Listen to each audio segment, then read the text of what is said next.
Israel is going to obliterate Hamas. Well, that's the assessment of former U.S. Ambassador to Israel, David Friedman. CBN's David Brody spoke to Friedman about the impact of the war and what it means for the future of the Middle East. Benjamin Netanyahu's actually said that Hamas's attack would change the Middle East. I'm wondering what he meant by that. How do you see the roadmap going forward now?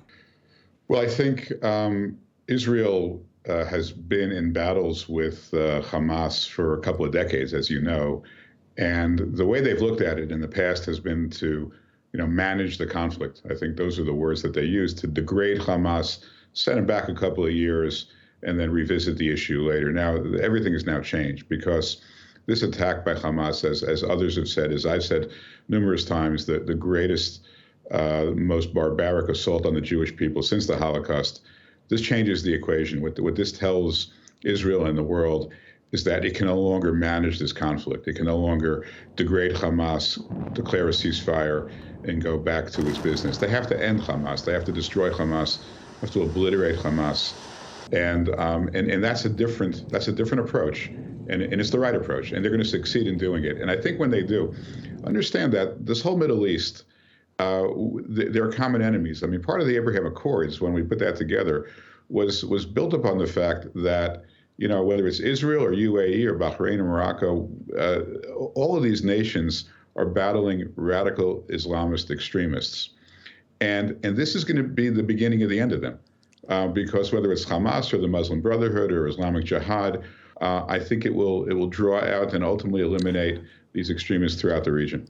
When you talk about Hamas being eliminated, what does that look like on the ground in Gaza? I mean, literally, they're going to go, the IDF's going to go into, obviously, Gaza. They're going into Gaza. What does that look like from securing the Gaza area as it relates to control? Then they will be then in control on the ground in Gaza. How do you see this playing out specifically?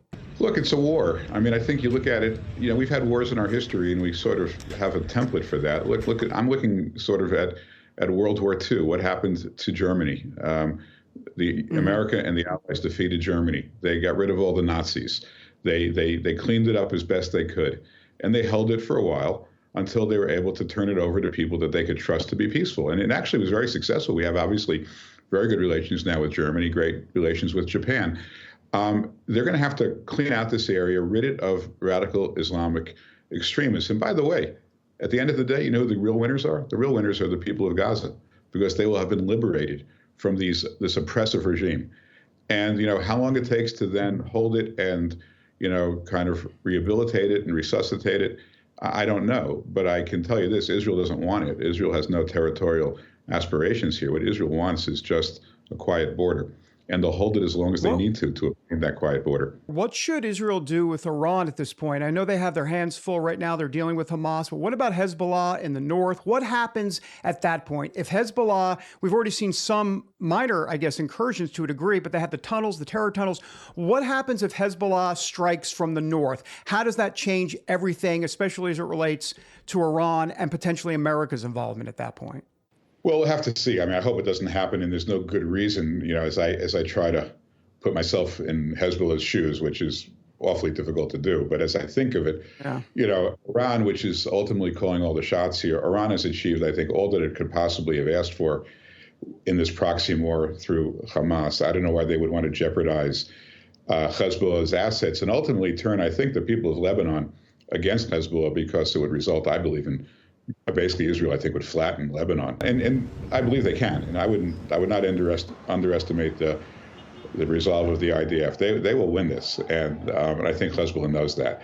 If they do enter the war, of course, it's going to engender a complexity. As to Iran, look, we got to stop appeasing Iran. I mean, this is basic stuff. I mean, at the very same time that the United States and Iran are negotiating a prisoner swap, and America is freeing up $6 billion to show America's good faith, as if America is the one between two parties to show its good faith. At the very same time, Iran and Hamas are planning this attack. And we should take these sanctions up as high as they can go. Ambassador Friedman, appreciate your time.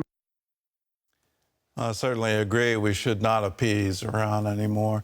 It has echoes of Great Britain and peace in our time and all of that, and then the horror that came. We shouldn't be appeasing. We shouldn't be enabling. We need to be standing strong and standing strong with Israel. As we mentioned earlier, we want you to know the real facts about Israel and the real facts about Hamas and the Palestinians.